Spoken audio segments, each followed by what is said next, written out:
Everybody. I'd like to welcome everyone to the special city council meeting of November 16th, 2023.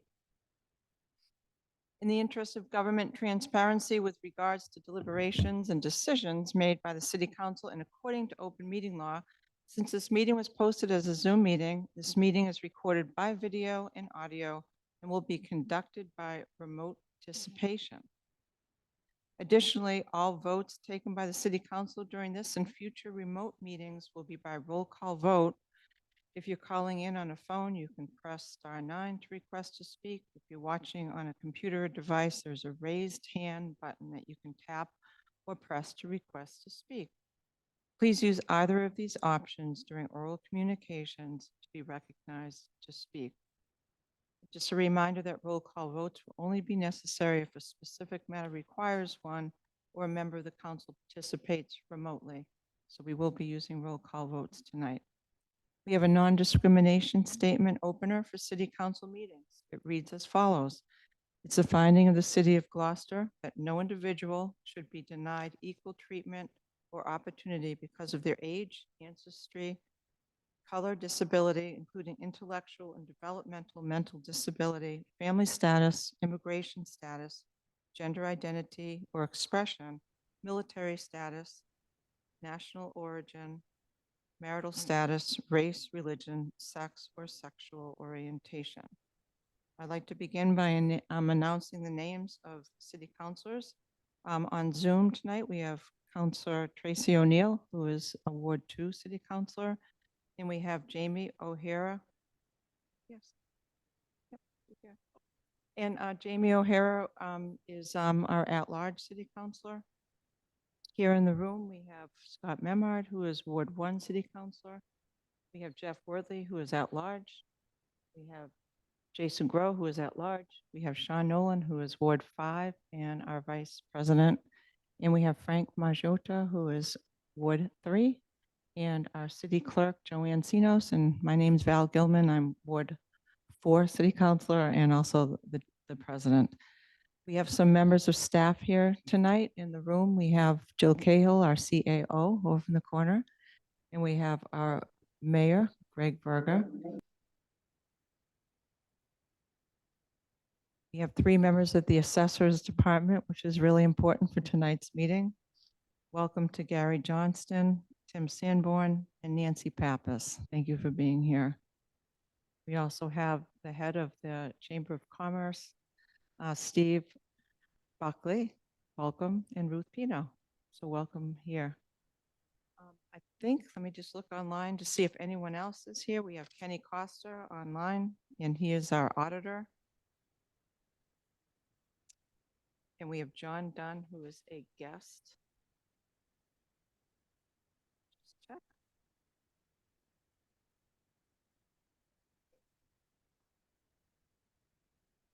We have Pam Toby, who is our Director of Constituents and Communication Services.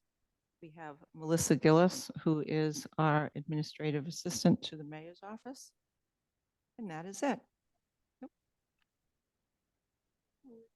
Oh, Connor McCorkle. Welcome, Connor. He's online. He works Assistant CFO to John Dunn. Okay, so Madam Clerk, it's the first order of business. Is the flag salute in moment of silence. And tonight it will be Frank Margiota will lead that. Thank you, Frank. Pledge allegiance. Pledge allegiance to the flag.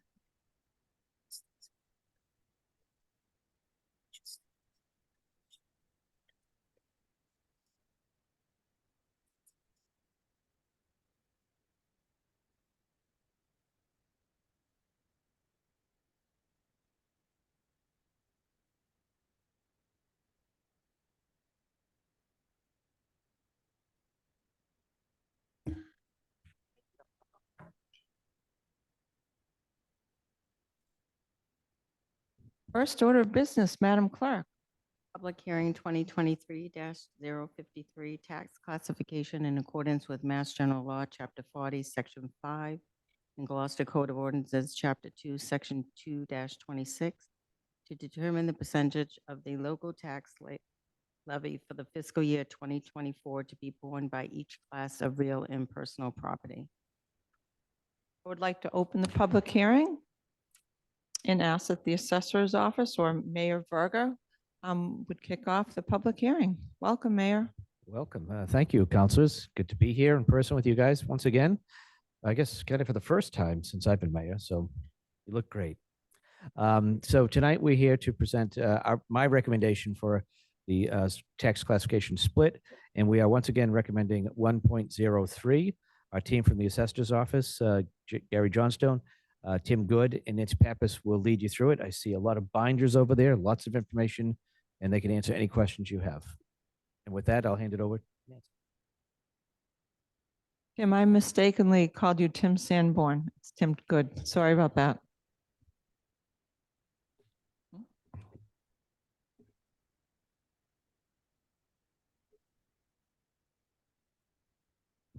Good evening, everyone. Nancy Pappas, Principal Assessor. The fiscal 24 assessed values and new growth were approved by the Department of Revenue on October 23rd. This allows us to move forward with the tax classification process. There are 4 options to consider, none of which change the total tax levy. There are no parcels classified as open space, and the mayor has not chosen to adopt either the residential exemption or the small commercial exemption. The focus is on determining whether or not to shift a portion of the tax levy from one class of property to another. To do so, a residential factor must be adopted, and this factor determines the share of the tax levy that each class of property will bear.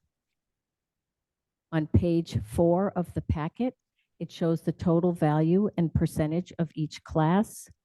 This year, the residential class makes up a total of 91.74% of the total value, and the commercial, industrial, and personal property accounts are 8.26%.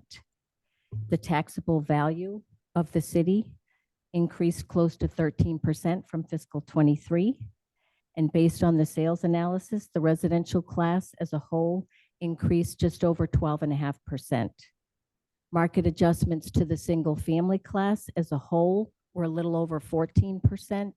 The condominium class, 13%. 2 families, 3 families, and apartments as a class are a little over 5.5%. The commercial class as a whole saw increases of a little over 5%, and market adjustments to the industrial class as a whole were close to 6%. So overall, more significant increases in terms of market adjustments on the residential class side. Page 5 shows the parcel counts and assessed values of each class from 2011 to the present. Page 6 shows historic shift factors adopted over the years, and it's the underlying residential factor associated with the shift that is voted on. Page 7 is the calculation of the maximum allowable levy. It starts with the levy limit from fiscal year 23. It's reduced slightly by amended new growth. Added to that is the Proposition 2.5 increase and fiscal 24 new growth. That results in the fiscal 24 levy limit, and to that, the debt exclusions are added, which results in the fiscal 24 maximum allowable levy. That number divided by the total value of all parcels results in a tax rate at a factor of 1 this year of 9.76. Factor of 1 results in all properties being taxed at the same rate. Any factor other than 1 would shift a portion of the levy to another class. Page 8 shows the approximate tax rates that result from the various shifts to the CIP class, and the maximum shift allowed by the state is 1.5. Page 9 is a comparison of levies by class at various shift factors. The tax rates are approximate and rounded so as not to exceed the maximum allowable levy. And the far right-hand column shows the difference in the levy that each class of property would bring in after the shift.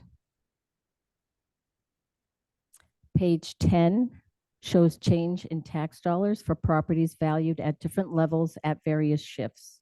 It shows the savings to the residential parcels and the increase in tax dollars for the commercial, industrial, and personal property taxpayers.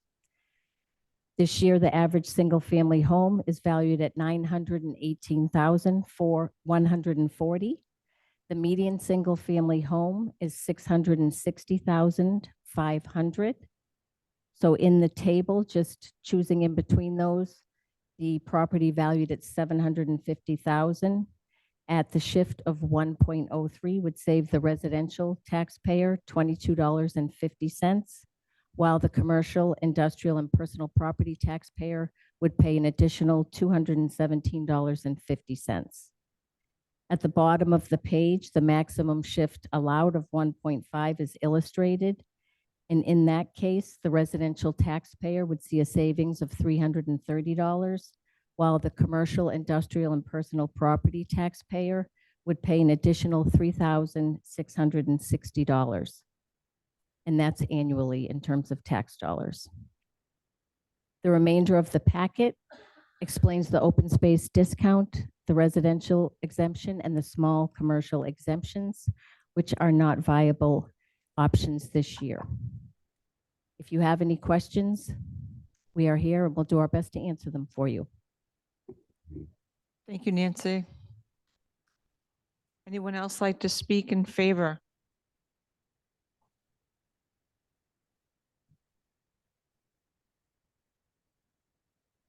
One up. Introduce yourself and your address, and you have up to 3 minutes to talk to us. Thank you. Thank you very much. Thank you very much for having me. My name is Stephen Buckley. I'm a resident of 6 Puerto Drive in Gloucester. My role in representing tonight is I am the CEO of the Greater Cape Ann Chamber of Commerce at 24 Harbor Loop. I feel like I have a unique perspective because I am a tax-paying resident, as well as being the representative of the chamber and also operating a small business. So listening to businesses every day, understanding their challenges. And just to put into perspective of the business climate and who these businesses are, 95% of our businesses, when we did a recent survey, were essentially 15 or less employees. So our business community is made up mainly of small businesses, hair salons, auto body shops, retail stores, restaurants, and so on. So looking at when we talk about the business community, they're mainly small businesses, and a lot of them are struggling right now, and I will talk about that. As you know, we are the largest business organization on the North Shore, and we advocate for parity in terms of the CIP rates, and we are obviously in support of the budgetary recommendations. Considering the different evaluations, obviously, with the CIP tax share and revenue has been on a downward slide for the past 9 years, and it really had a historic low of 8.26, and that's almost 50% less than it was 30 years ago. And to add context to that, it should be noted that the commercial and the industrial properties account for only 5% of the total parcels. So really understanding that we are already seeing the disproportionate burden of the 1.03 classification, that we are already experiencing a higher burden than residential owners. I would also like to point out that our businesses do contribute in terms of other ways in taxes. At our recent presentation in our summer season review, the city of Gloucester, specifically, our local options room tax generated 1.6 million, and our restaurants contributed another 1 million in taxes in terms of revenue for the city. So it's really important to note that they are contributing in other ways. Most Massachusetts communities do not have a higher business tax rate, including our neighbors in Essex, Manchester, Rockport, Ipswich, and Newburyport. And it's also important to point out that some of the communities that do, such as Beverly, Peabody, and Salem, have a significantly higher business base and a larger business base, as I had pointed out earlier. Many of the small businesses, it's just talking to everyone, they're struggling. And running a small business myself, every expense, every dollar matters. You really need to know. So when these are your neighbors, these are your friends, every penny is accounted for right now. And within some of the things that I'm going to talk about, it's looking at all those expenses and how businesses are struggling on a day-to-day basis. So I did review, and I won't go through everything, but I did review really the considerations as outlined by the Mass Department of Revenue, some of the questions, and considering the percentage, as I pointed out, 95% versus 5% of the parcels. Looking at the basically, are these businesses required any extraordinary services? Most of them are small businesses and do not. And in my opinion, it will adversely affect any increases. And as it was pointed out, at a 1.5 classification, you're talking basically, what was it, $3,600 that would be devastating to a small business. So we can basically debate many of the parity, but I just think really looking at on a much smaller level, we have to look at how this affects the business, what businesses are faced with challenge in terms of inflation, in terms of the labor shortage, unprecedented labor shortages. We're surrounded by water. We're down the line. Businesses are doing everything they can. They're reducing hours. They're sadly, businesses are closing. They're not minor expenses have become major. So we really have to consider that when we talk about the business community and thinking about the business community. So as you consider this important factor impacting the future of this incredible region and our incredible business communities, we have to also consider the challenges they face and what our businesses mean to our community. So we are obviously in full support of the Budget and Finance recommendation to leave the shift unchanged, and as well as Mayor Verga's recommendation, and ask that you consider that when you look at this. Thank you very much for your time. Thank you, Steve. Thank you for all you do for the chamber. Appreciate it. Right. You do the.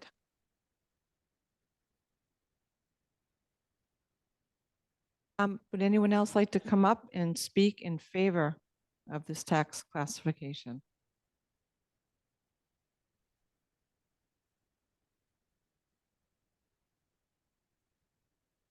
My name is Ruth Pino and I live at 82 Wheeler Street. And as a Realtor, I'm self-employed and therefore I own a small business.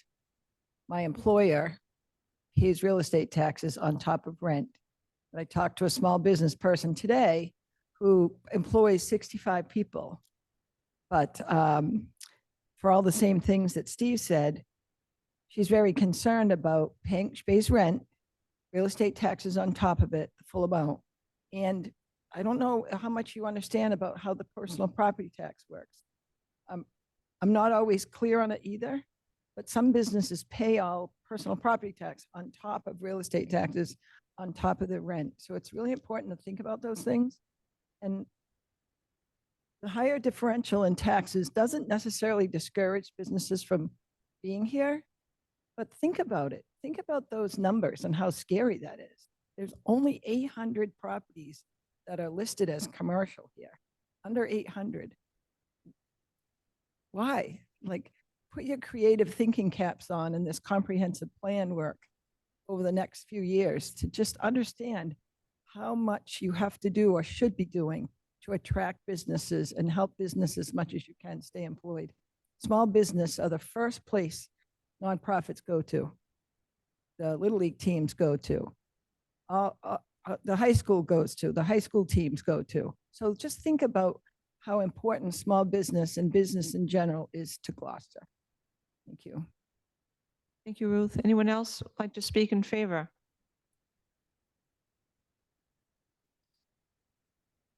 Anyone like to speak in opposition?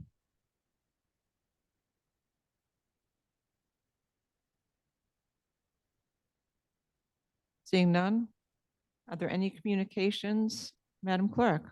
No communications received. Counselors, now it's our opportunity to ask questions. So as we typically do, I'd like to start off and roll call vote and allow each person 3 minutes, I think. And then if we have to do another round, we will. So first up is Councilor Marjota. Going over the packet and listening to the BNEC meeting the other day, I don't have any questions. Thank you. Council Memard. Like Councilor Machota, I have no questions at this time. We've gone through it thoroughly at the Budget and Finance Committee. Council Nolan. I have no questions at this time. I would like to point out that Ruth is correct, that as a business person, we do pay taxes on all business equipment, which is separate from real estate and taxes for the property. So there is added value to what we do have to pay as being in the business. Council O'Neill. Thank you. I actually had a one-on-one training with Nancy yesterday, so thank you, Nancy Pappas, and I'm all set. Thank you. Council Worthley. Council Harris on the call. Oh, Will you be next? oh, I'm sorry.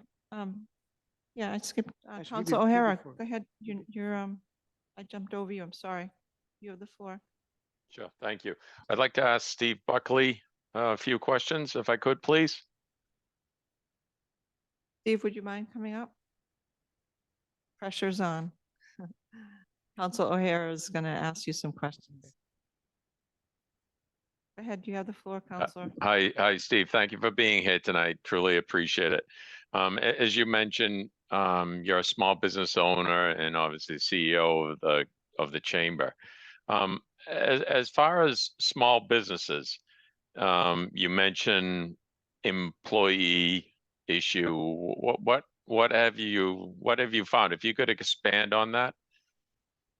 That businesses, in order to just stay open, obviously to attract talent, they have to get more creative. They obviously have to raise wages significantly.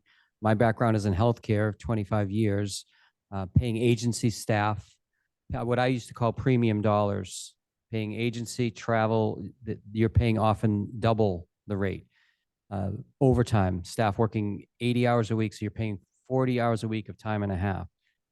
Pickup bonuses, getting creative with ways to recruit, sign-on bonuses, so that those expenses that you incur, the labor costs almost become prohibitive, and it's increasingly. And having run a large business in Gloucester, trying to recruit talent even pre-pandemic was difficult, and this has exacerbated it probably tenfold. So that's what really comes down to the bottom line and the expenses, and that's assuming you have the labor. Sure. Thank you. And what does that do to the profitability of a business? It obviously it spirals. It becomes exponentially, I guess, factorial. It's the more you have to pay your staff. Obviously, the obvious is it cuts into the bottom line. It cuts into what some of the unforeseen costs is, and we're seeing it every day. Businesses are cutting their hours. They're only open on so many days. Literally, I used the example 2 weeks ago. I went 3 different coffee shops to get my coffee because businesses were either closed or shifted hours. So that obviously those are days now that they cannot generate revenue. So it truly impacts businesses in direct and indirect ways.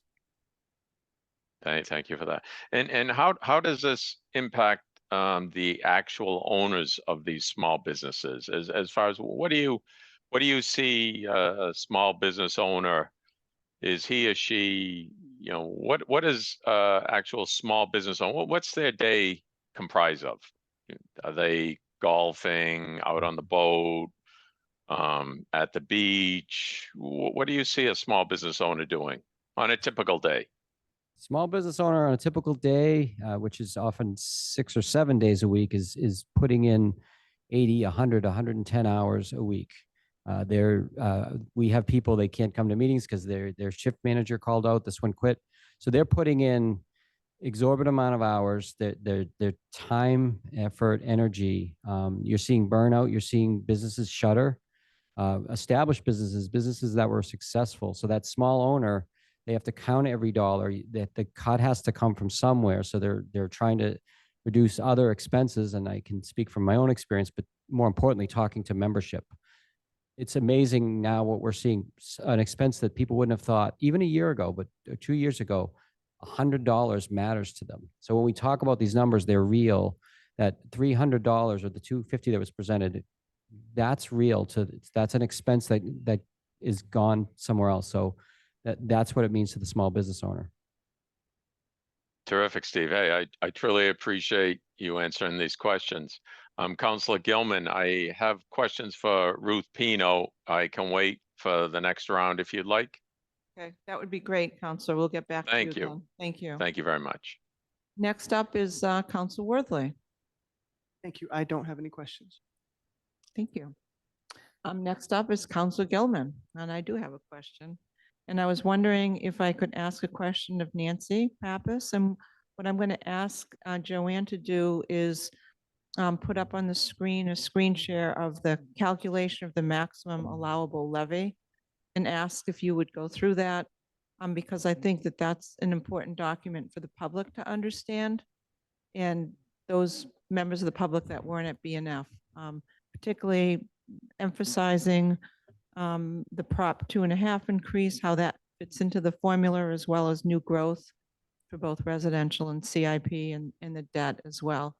So if you wouldn't mind going through that, that would be No, that's much no problem. appreciated, Nancy, thank you. There you go, Joanne, page 7. So it is on page 7 of the packet. And Proposition 2.5 basically puts some parameters in place. And a restriction of Proposition 2.5 is the levy limit. So it always starts with the levy limit from the previous year. And if the city chooses not to levy all the way up to that limit, that's still the start point in any given year. So it starts with the levy limit from the previous year. Amended new growth is basically if we've done an abatement on something where we actually received new growth from that property and we lowered the value, this is basically detracting from that. New growth in general is basically new construction. It can be condominium conversions, new parcels that were created from lot splits. Sometimes it's properties that were exempt and are now taxable.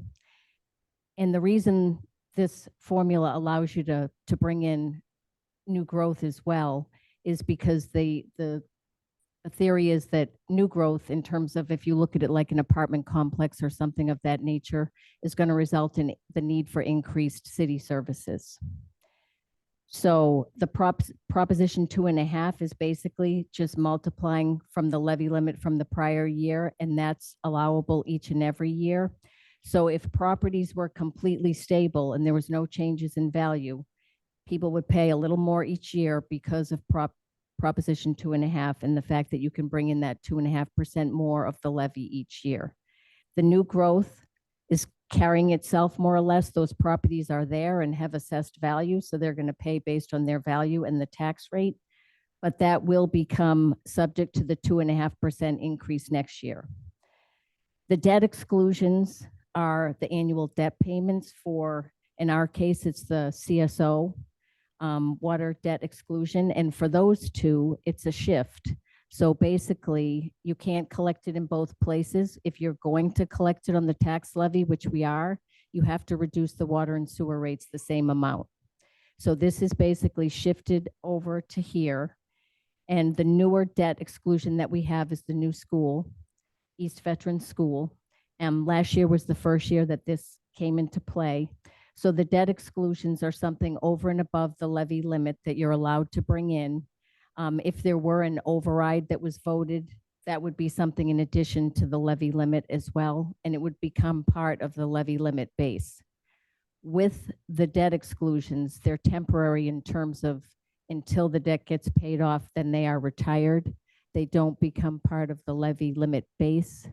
But they will remain in effect in this calculation until the debt is paid. Like Poles Hill is now gone, but that took some time. They add to the tax rate basically because we were allowed to bring in that extra debt payment each year. And it's about 55 cents in the case of all three of these right now for this year that it adds. And then to come up with the factor of 1, the tax rate, you're basically taking what that total amount we can raise and dividing the value of all parcels. So as the value of parcels go up in an increasing market like we've seen, the tax rate comes down. So that's the leveling mechanism. Values going up, tax rate down. If values were going the other way, you would see the tax rate start to come up. It's very helpful. Thank you so much. I think I ask that all the time, but it's That's just a okay. good reminder of how it all works. So thank you. You're welcome. Yes, I am. Next up is, we will go around again. I'd like Oh. a chance. Oh, I'm sorry, Counselor Grow. And I'd like to claim everybody's else's time for this. Don't hit that button yet, John. Thank you. You might as well stay there, Nancy. I had a couple of questions. Can you speak to the change in the ratio of residential versus CIP property taxes values and that impact on the amount of taxes that are raised by each class Yes. over the last few years? So basically what we've seen, because the residential market is a very emotional purchase, it's volatile. There's extremely limited supply and high demand in places like we live where there's a lot of amenities that people value, whether it's beaches, ocean. I mean, we have a really strong cultural community and a diverse population, I think, which is attractive to people. So as those residential values increase, they typically increase at a faster rate than, say, commercial or industrial, which is a more stable type of purchase. It's based on investor expectations. It's a financial decision. It's less volatile. And in a decreasing market, the same would hold true. The residential would probably decrease at a faster rate than the commercial would still remain relatively stable. So as the residential class, if you look at page 5, for instance, you can see how the values started increasing in fiscal 14 roughly, and you see how it's starting to increase in terms of its percentage of the total. I think most of that, some of it is growth because there's more residential growth in this community as well, but the bulk of that really is because of the change in the values. And that's been pretty much for the last 10 years. And just a note for folks that can't see this, in 2014, the ratio of residential to commercial, industrial, personal property was 88.8% to 11.2%. And now it's 91.74% and 8.26%. So it's changed about 4 percentage points, roughly speaking, right, over the course of that time, which means that we're raising more on the residential side than we were correspondingly on the commercial, industrial. At a factor of 1, they're going to bring in a higher percentage of the levy, yes. You touched on this, I think, before, but can you explain a little bit about the small commercial exemption and the residential exemption, and why we don't do it, and why we would want to do it if we couldn't? How? Sure, that's okay. There's big audience here that needs to get this information here. So the residential exemption is actually a shift within the residential class. So with the residential exemption, that class, the residential class as a whole, still has to bring in what it would have brought in terms of levy prior to adopting the exemption. What the exemption does is it benefits a certain population of that residential class. So if you are a taxpayer that owns and occupies your home, you're a resident, you would be eligible for the exemption. Properties that would not be eligible would be vacant land, summer homes where they're not full-time residents, non-owner occupied apartment buildings most likely. And you can do an exemption of anywhere up to 35%. So we have an illustration in the packet that's 10%. So it looks at basically the average assessed value. And if the exemption is 10%, that's multiplied by that value.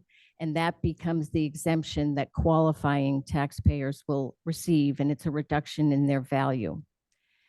So what happens is, because the class still has to bring in what it would have brought in before the exemption, the tax rate winds up being increased. So residential class would then have a higher tax rate, but some properties would have a lower value because they're going to have that deduction of the exempted amount. And in the example that we have for 10%, it's like a $75,000 reduction in value. And properties that are lower in value see more significant savings. Obviously, the properties at that same value range that don't get the exemption are going to pay more because they're paying the higher tax rate and don't benefit from the exemption. But you will get to a point where it's break even. So this year, it's basically $1,153,000, if you want to be exact. And that taxpayer, even if they qualify for the exemption, they're going to pay the same amount as they would have had we not adopted the exemption as with the exemption with the higher tax rate. And any taxpayers above that figure, 1.2 million say, they are residents, they qualify for the exemption, but they will actually pay more in taxes because of the higher tax rate. So it benefits moderately priced properties, and part of that is picked up by the higher valued homes, vacant lands, other people that are seasonal residents, say, and they don't occupy, and non-owner occupied homes in general, which are sometimes apartments. And getting back, finishing up, is there a reason that we don't pursue that a little bit more aggressively and adopt it? What's the process for adopting it? Adopting it would be at the recommendation of the mayor. There are just a lot of factors that go into thinking about whether this is something you want to do.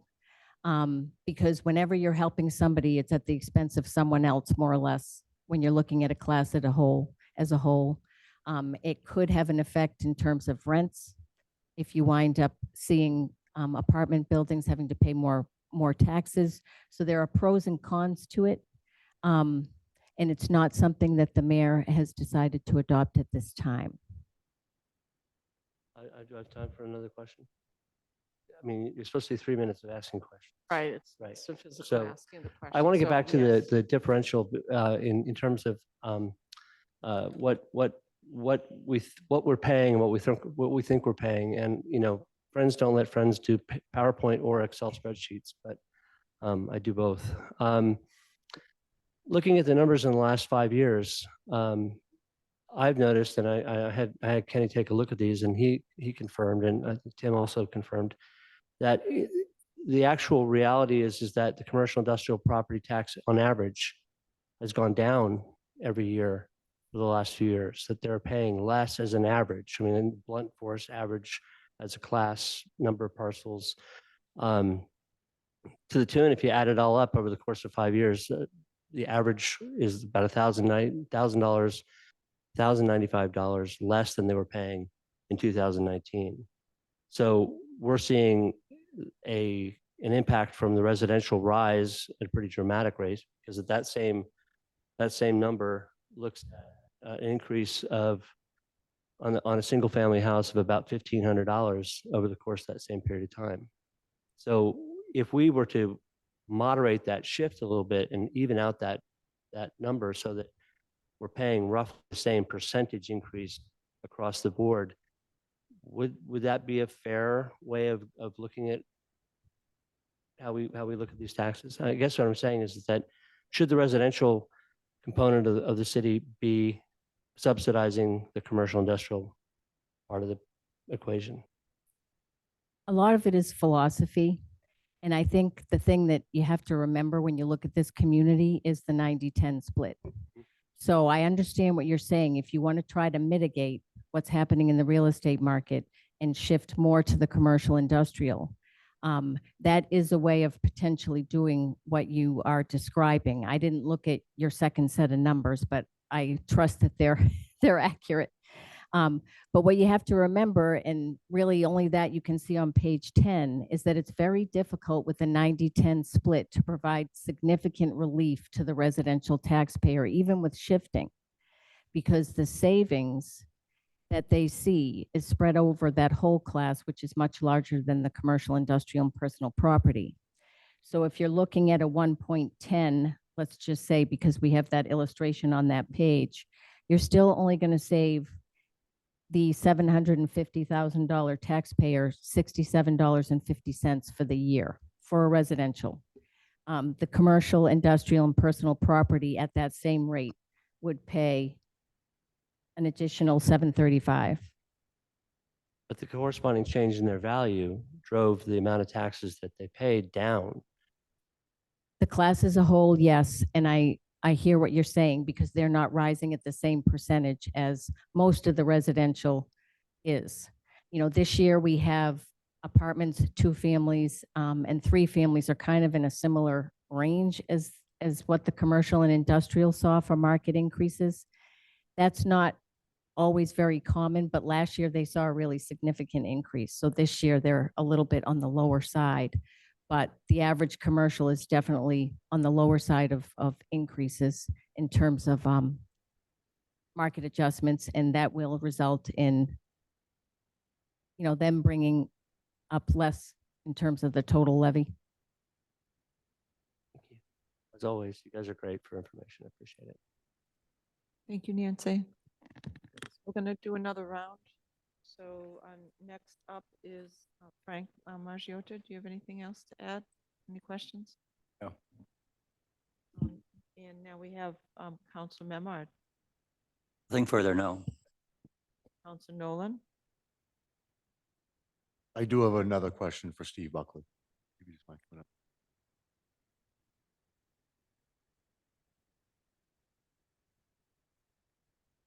Thank you, Steve. So this will be a small question, and in your experience with the Chamber of Commerce and with pre-COVID and COVID in recovery, we all noticed, like you had said before, that coffee shops and other small shops have times that they're not open. They're looking for workforce, and they're having a hard time getting by. In your opinion, do you think that it's a fair assessment to think about going up on this rate, or do you believe it should stay the same? And because of the values that we heard from Jason is a valid point, the business property hasn't gone up in value, but the households have. But business-wise, I have to look at you for your experience with the Cape Ann Chamber. How do the businesses feel right now, still after COVID, or not? I don't want to say after COVID, but dealing with what the situation is with help and the ability to maintain their business hours and draw in money for the time that they can't be open versus not. Do you think that raising the rates at this time would be a good decision or a bad decision? I mean, in my opinion, from listening to and talking with countless business, it would not be a good decision because the impact. As I said earlier, I'm a property owner. I see, what $67 worth of savings versus $700 on a business. What that actually means is you're cutting things. When you're looking and being somebody both who listens to the businesses, it actually means something is giving. And when we see businesses that are literally hanging on by their fingernails, and that last expense, that one expense too many, they don't have room. They're already cutting. They're looking at every little office supply, every little way that they can cut. And the opinion of everyone that I've talked to is any little hit, as I had mentioned earlier, that $100, people have said, I can't do it. I can't even sponsor. I can't afford that fee. So 500, 700, 1,000, 5,000 can be devastating to a small business. So I would be opposed to an increase, in my opinion. Excellent. Thank you, Steve. Thank you, Steve. Next up for second round is Council O'Hara. Yes, Steve, don't sit down. Oh, he sat down. Can I ask you again? I apologize. I want to ask Steve some more questions. Thank you. Thanks again, Steve. Steve, can you explain what, as the chamber and a small business, what's it like being a business owner, and particularly a business owner who has employees? What's it like on a given day for a business owner? What is that business owner? What's he or she have to look forward to in his or her pursuit to keep their doors open and keep business flowing? Well, right now, the many of the business owners, particularly the small, I wouldn't even say just the small business owners, because I've run 200 plus employee, and not too long ago, you're not just the employer, you're the employee. So you don't have a lot to look forward to now. People are stressed, they're burned out, they're leaving their occupations. I could recite statistics all night in terms of the exodus from certain industries, and we see it. We see non-renewals because people are saying, I'm going out of business, I can't do it anymore, retiring. We know these businesses. We could name these businesses. So those owners, they've had enough. Maybe they retired. They've said, I've sold the business. A day is a 14, 16, 18-hour day, and it's not fun for them right now. And any additional stresses on an already overly stressed and strained industry is pretty devastating. So it's a tough day. Sure. Sure, thanks. You put the help wanted sign out, looking for help. What can a business owner expect to see flowing into their door? It's let's make a deal. If you can get people in the door to apply, it's an employees market, and that's great for the labor market, and that's a wonderful thing. But it also, as an employer, you to attract talent, particularly up here, it's a limited pool. As I said earlier, you're looking at you're surrounded by water on three sides. People look at us as we are literally, on the end of the earth. So trying to attract talent up here, it is incredibly difficult. And the only way to do that, I mean, there are other strategies. We just did a great presentation on labor recruitment and some innovative strategies. But at the end of the day, it's still money talks. And you have to be able to support, financially support those employees. And when we're adding additional expenses, that only cuts into it more. Sure, thanks. Can you name any businesses in Gloucester that have gone out of business in 2023? I could tell you, for instance, one of my favorites, Willow Rest. I just can't find help. Great business, thriving business, would go there routinely, with probably once a week. I look at that as a business that says, everyone probably in this room these are people we know. Gloucester Healthcare. I know you're getting into 2022, 23. So that's one less place for people to have choice. There's businesses that have just said, I've retired, but that, Willow Rest to me was, that was one of my favorite spots. And these are real people that had successful businesses that you frequent, and now they're vacant because they couldn't find help. And that's the expense, and that's the consequence. It's a critical time right now. And I obviously we don't any more expenses and I get it. I'm a taxpayer. I get the tax bill just like everyone else. So as a resident, so I understand how that impacts. But the difference between $25 or $30 versus a business that is hanging on by their fingernails is really much more significant and impactful. Thank you, Steve. Councilor Gilman, would you like me to ask questions of Ruth Pino now, or wait for the next round? Yeah, I think we're getting towards the end. I think you can continue, Council O'Hara. Thank you.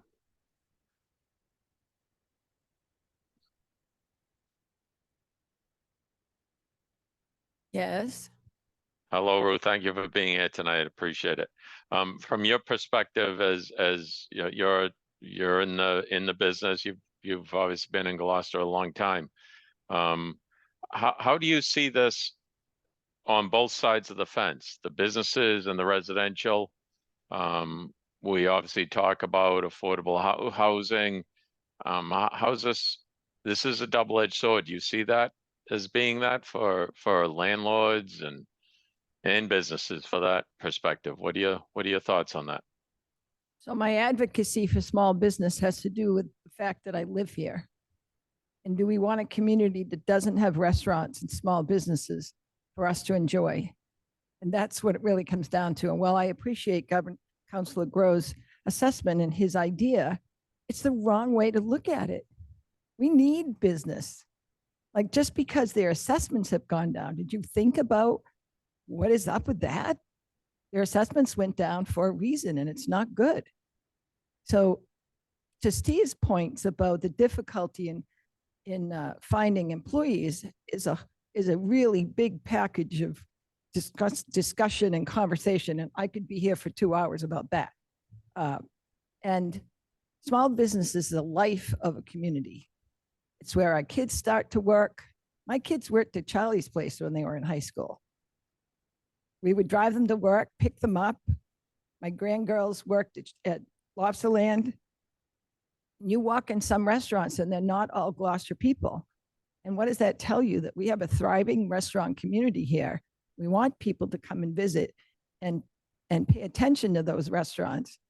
But the way that tenants work in a commercial property is a big deal, how you understand that. So they pay rent.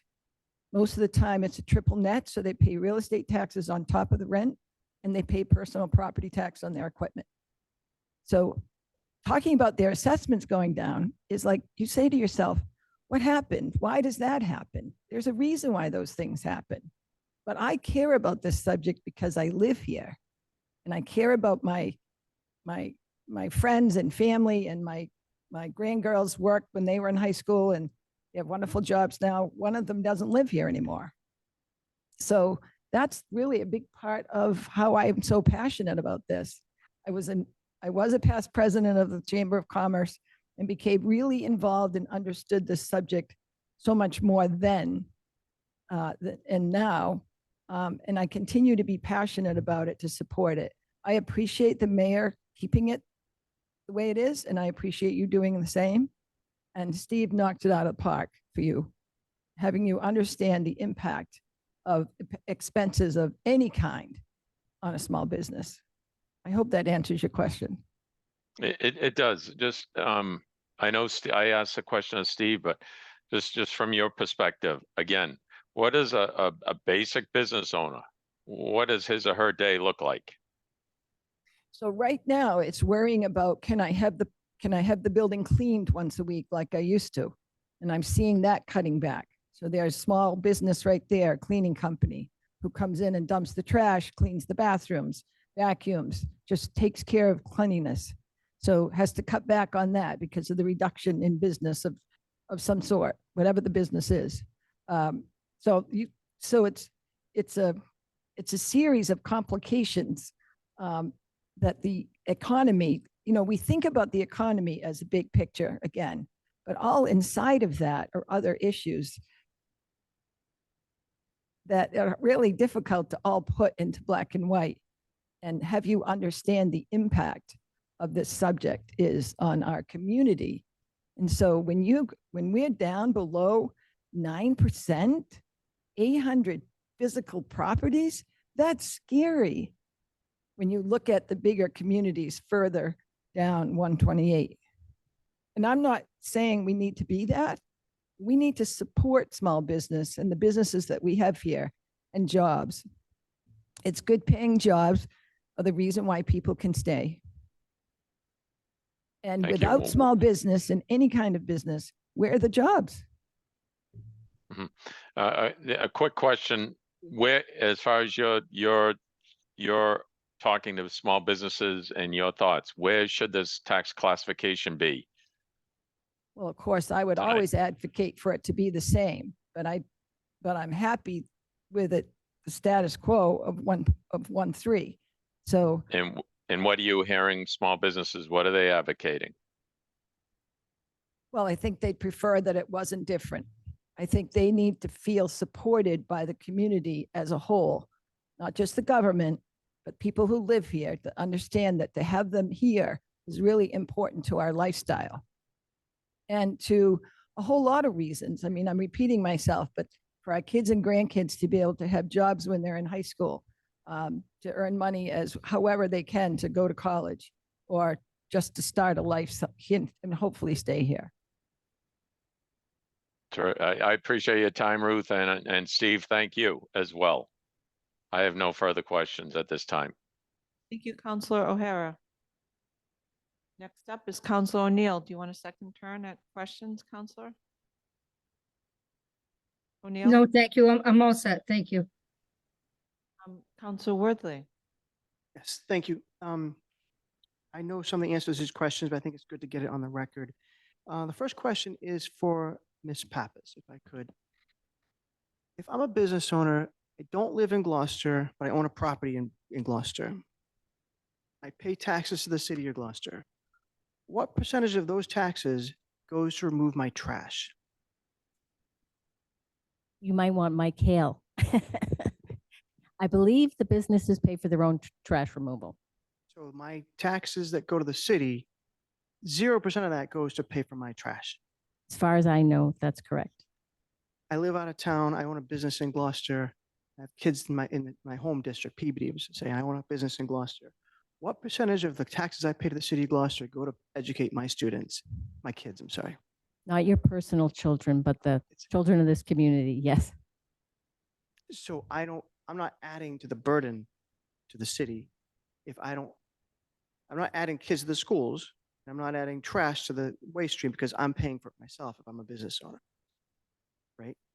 Definitely not the trash. I guess it would depend on the person and the business and who they Situating in, employ okay. on the other question. Okay, thank you. My question is to either Steve or Ruth. I'll ask the question, then you guys decide which one of you, my phone keeps turning on, I'm sorry.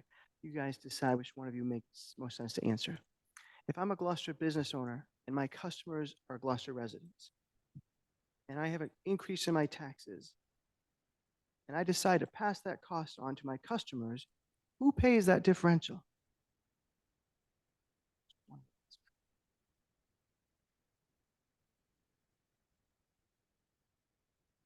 Obviously, the pass-through would go and often does, to the increasing costs. So it's with the inflation that I touched upon earlier that we're dealing with, it does get passed through because it has to.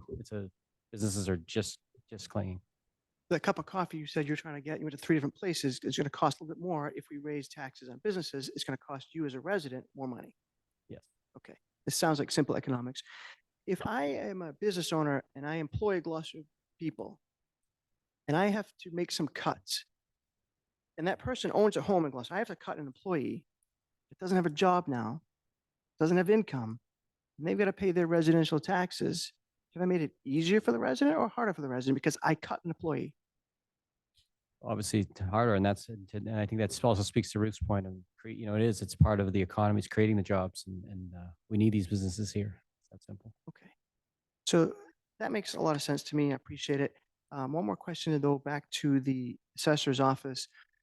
When we talk about the growth in the residential tax assessments, are you counting new growth in that formula too? New growth is part of the calculation of the maximum allowable levy, yes, Okay. from all classes. So if a property owner builds a mansion on the back shore, there's a bunch of them right now tucked in a little bit, and that value is added to the percentage of the growth in the levy, the overall taxable amount. How is that hurtful to other residents? It's not really hurtful to other residents because they are assessed for a certain amount, which includes that growth. Their entire value may not be completely growth, but they're basically carrying that value and paying on that tax dollar. The next year, it will be part of the 2.5% though. So it actually helps subsidize the rest of that residential tax rate. Well, it's increasing the residential class in terms of its percentage of the total value. So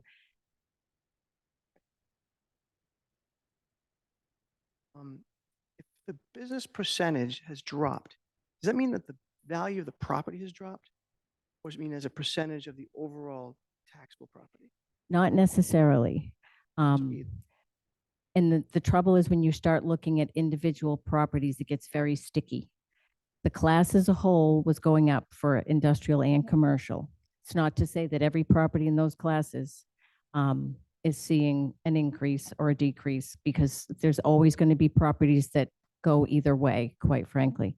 But basically, because it's increasing at a lower percentage, that percentage of the total value is what's decreasing. That's why they're 8.26 now, because residential is rising at a faster pace. So the business asset, the property, has not grown in value as rapidly as the residential value has. Correct. So I can't imagine how it makes sense to tax them higher if their asset didn't grow at the same rate as the residential asset. I don't have any other questions. Thank you. Council Gilman, I'm going to pass, and we're back to Council Grow. Nancy, don't go too far. We got to clear this up because I don't want to. The numbers that I'm looking at indicate that the commercial properties in the last 5 years have, as a class, over the 5 years, increased in value 28.63%. That's based on the numbers that you guys provided me, all of us. The industrial properties over that same 5 years have increased a total of 20.9%. So the value from 2019 to 2024 has changed. So there's not a year that any of those classes reduced in value What has changed is the ratio of the value to the residential, correct? Correct. In 3 of those 5 years, the tax rate, the amount of taxes paid by that class has actually decreased. And over that same 5 years, commercial properties are paying 1.39% less than they were in 2019, and industrial are paying 7.32% less than they were in 2019 overall. And in residential, we've seen a 50, single family house, we'll stick to that because the residential class is complicated to figure out, but we've seen an increase of 56.69% residential value over that 5 years. And we've seen a 20.14% increase in the amount of taxes that residents are paying for single family houses. Would you say that's roughly accurate? Based on your numbers, I didn't review everything, especially in the second go around. Yeah. But if residential values are rising at a faster pace, that class is paying more in tax dollars. But every class has increased in value. There's That's no correct. decrease in value going on here at Correct. all. Okay. I just want to make sure that that's clear because it's not right to say that commercial values have gone down. They've gone down relative to residential values. They have increased class. for market adjustments as a class, yes. Thank you. That's good. I want to make sure that I don't have anything else to ask. And we can, just so we know for the general knowledge, our general ratio over the last, 10, 12 years has been 90-10, right? We've seen that as a general. 90-10 pretty much for as far back as I can remember. When values were decreasing, you saw the residential go a little bit dip below the 90. Right. We just haven't seen the decreasing values recently. Great. Okay, thank you very much. I appreciate it. You're welcome. Thank you. So I think we've finished the question portion of the public hearing. So I'm going to close the public hearing and ask for the committee report from Council Memard.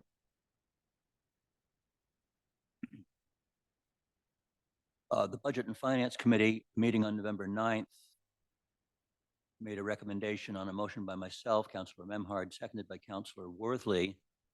Budget and Finance Committee voted 3 in favor, 0 opposed to recommend that the City Council adopt a residential classification factor of 0.9973 that equates to a commercial industrial private CIP shift of 1.03 for the fiscal year 2024, and I so move. Second. Motion's been made by Council Memard and seconded by Council Worthley. Is there a discussion? I would just make the comment that in my experience, in fact, over the last number of years, this is the first time that the Budget and Finance Committee has voted unanimously to leave the status quo be and has not advocated for the parity or equal status that we've advocated for in the past along the lines of what Ruth and Steve described, basic fairness and trying to have everything the same. But in the interests of moving ahead and working with the administration, the Budget Finance Committee voted unanimously to just stay at 1.03 rather than advocating for 1.0 and dragging out a discussion about that. Thank Gives you, me a Councilor. dragging out. Okay. That's all right. I don't mind. Okay, so let's begin going through the roll call order for discussion on the motion that's in front of us. I'm going to start with Council Majota. Why don't we do about 2 minutes? Is that okay? I think just keeping it as is, it will help, everyone, everyone is struggling, and based on small businesses, I think, people are struggling with the cost of groceries and everything going up, and it's hard. Every penny counts, no matter which way you look at it, small businesses, personally. So leaving as status quo, it will help the community, and hopefully we can, work together and help small businesses grow in this town and, get it a little bit higher than the 8%. Thank you. Council Memard. I will be supporting the recommendation of the subcommittee. I would, however, point out that a healthy Gloucester is a Gloucester that has local jobs on Cape Ann, so that we don't become a bedroom community where we enjoy the lovely views, but have to go off the island and over the bridge. Steve, I like to refer to it as the beginning of the line rather than the end of the line. It all starts here. But local jobs build a strong local economy, and local businesses are what create local jobs. And I think that anything we do, it's a minor point at this point in terms of the tax rate, but anything we can do to encourage more businesses to locate and grow in Gloucester, supporting both existing local businesses and inviting new businesses is a tremendous, unbelievably important benefit to this community. And as I said before, my concern is that given the condition of the commercial fishing industry in Gloucester and the regulation by the National Fisheries Service and the government of the industry, at this point, Gloucester Harbor, which has been an economic engine for the community for jobs and opportunities for decades and years, is now largely languishing, and there's unutilized real estate. The real estate values on Gloucester Harbor, because they're limited by designated port area restrictions at the state level. Speaking from personal experience, again,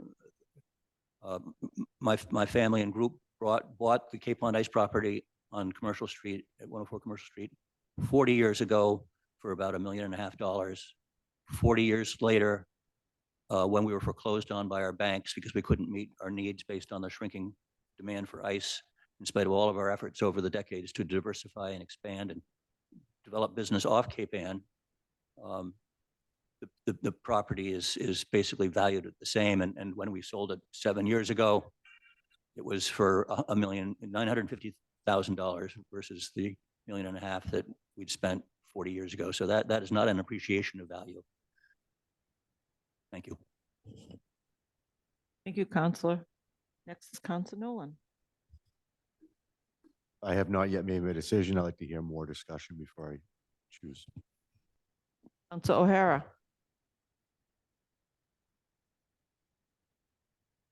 You are muted. There we go. I apologize. I appreciate Steve Buckley and Ruth Pino answer my questions. I think it's very clear that small businesses are having problems.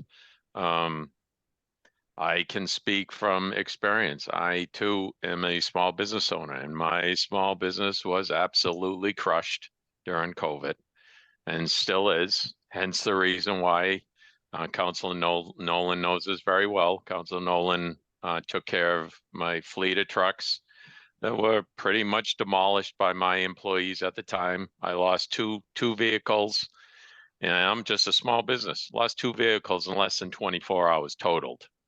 Replacement vehicle I purchased to replace one of the 2 vehicles that was totaled 3 months after that. It's absolutely brutal. And the reason why I had to change my format of operating, and if I could be enjoying the house that I purchased from my family right now on Lexington Ave, I'd much rather be there right now, but I can't make a living in Gloucester with employees. So my heart goes out to business owners. I think we really need to look at this. Obviously, everyone, we just passed an election period. But the businesses are struggling. I mean, you know it, Councilor Nolan knows it. He and I talked. We talked about the United Auto Workers and their proposal, how this is going to, everything's impacting small businesses. And a small business that has an employee, that dollar, that employee more than likely is going to spend their income on Cape Ann.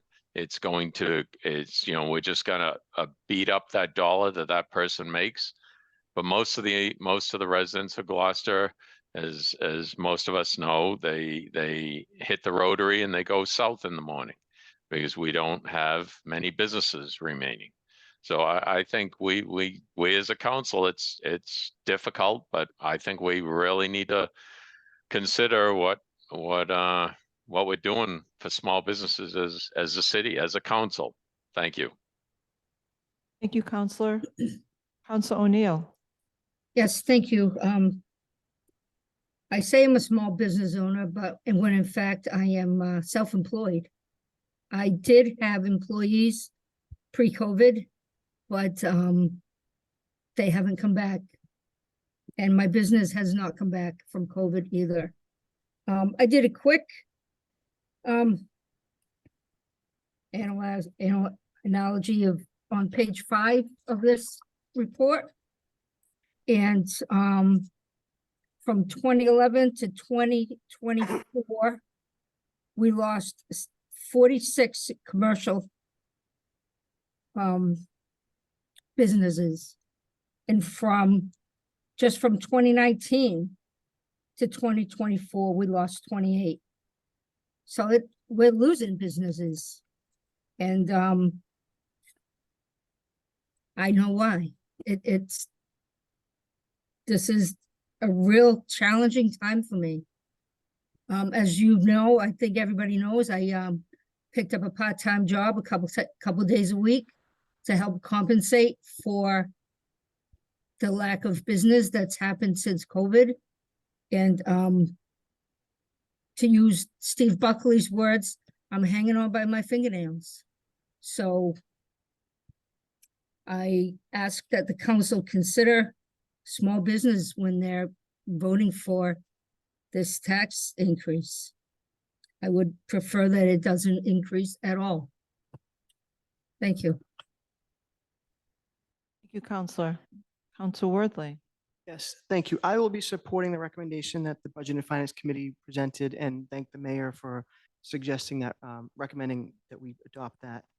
I think that businesses and small businesses specifically are the lifeblood of our community. We talk about affordable housing, and I think that we get caught up in numbers, but the numbers are it's actually interesting. If we shift the burden to businesses, we might save $15 on a property tax, $20 here on a property tax, and we say that matters, but then we might lose a job. We might have a business that doesn't locate here, that provides jobs, and those jobs help people afford the houses that we have.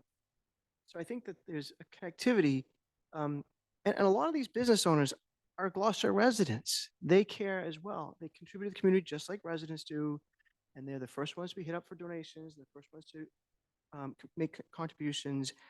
I think we need to really be thinking about the big picture here. We need to draw more businesses here. We need to probably expand an industrial park, Alpha Conlin Road or something to get more properties here so that 8% can be a higher number so we can have the businesses don't demand a lot from the city in terms of services contributing to our community more. So I'll be supporting this and hope that it's a unanimous vote and we can move forward. Thank you. Next, I'm going to be supporting the 1.03. I think it's been fully vetted. I've watched the BNF meetings. I've listened closely, read the packet very closely. Some of the numbers that are the ones that hit me hard when we look at on page 10 of the packet. If your house is $500,000 residential, you're going to save $15.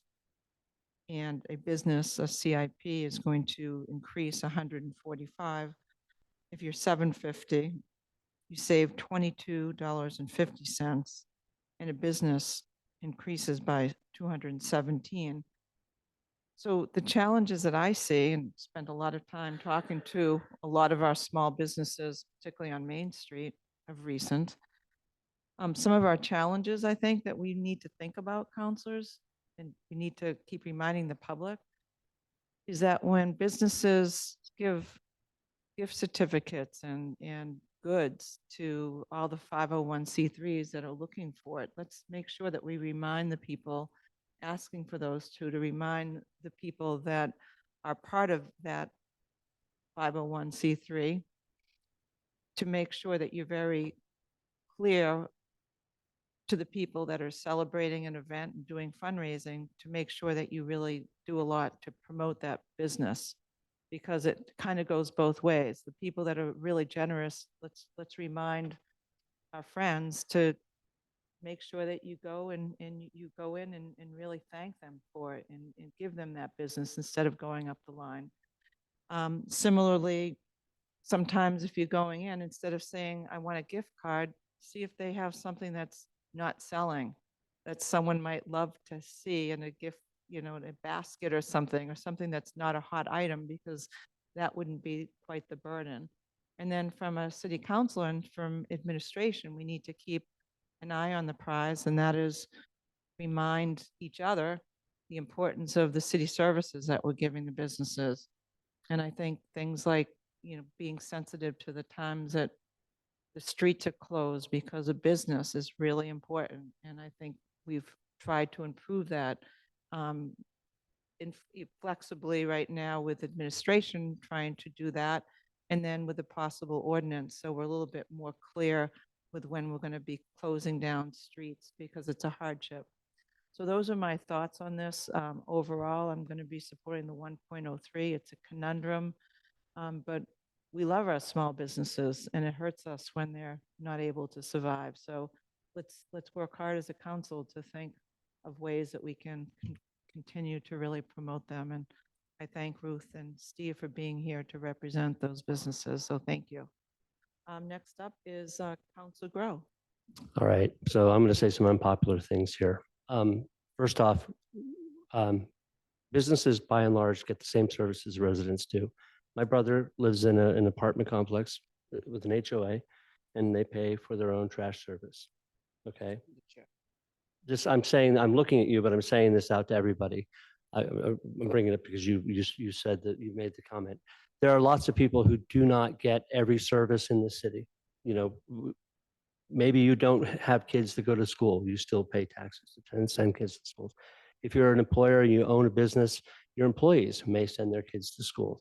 They drive over the same roads. They have the same fire coverage, the same police coverage. So that's an argument that comes up routinely, but it's not really a very strong one in my view, because none of us get all the services that a city offers, yet we all pay into the taxes.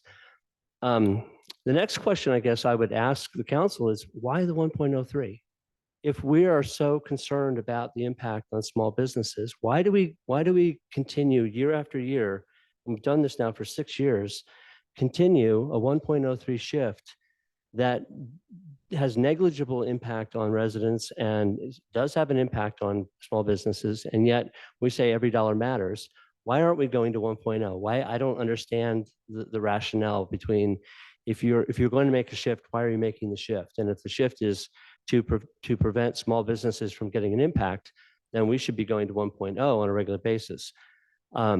I don't personally agree with that. I think there's some things about business taxes that people forget. One, all the rent, all the property taxes, all the mortgage costs for a property, for business, commercial property, industrial property is tax deductible. Residents have a limit on the amount of tax deductions that they can take for state income tax and for property taxes. So anything over $10,000 on a personal for a couple is taxed, whereas businesses get a full whack on the property tax deduction. So there are benefits on that side of the equation that aren't something that we talk about. I mean, ideally, for the most health for our businesses would be to pay no taxes at all.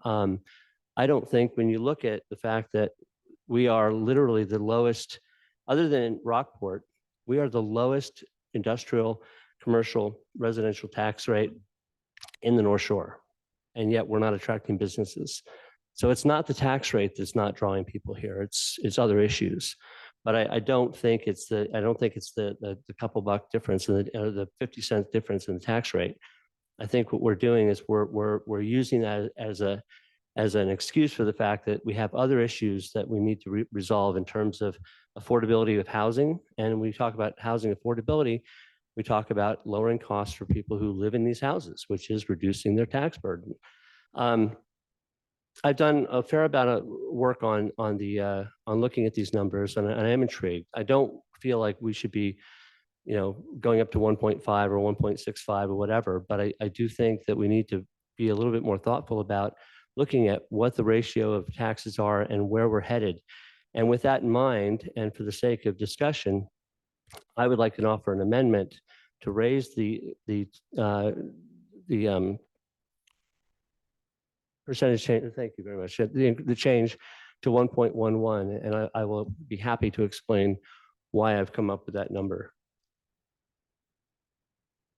Okay, Kenny, if you can, Ken Costa, if you're on the call, can you just be clear on exactly what we should be saying with this motion, if you would?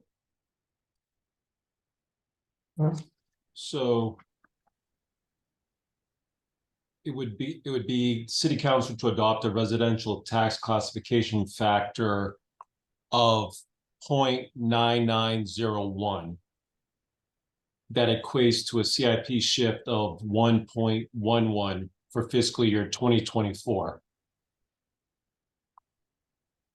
That would be the new residential tax classification factor. Okay, so let me just be clear. The city council adopt a residential tax classification factor of 0.9901 that equates to a CIP shift of 1.11 for fiscal year 2024. Is that correct? Correct. Okay, so Perfect. that's the amendment made by Councilor Grow. Is there a second to that?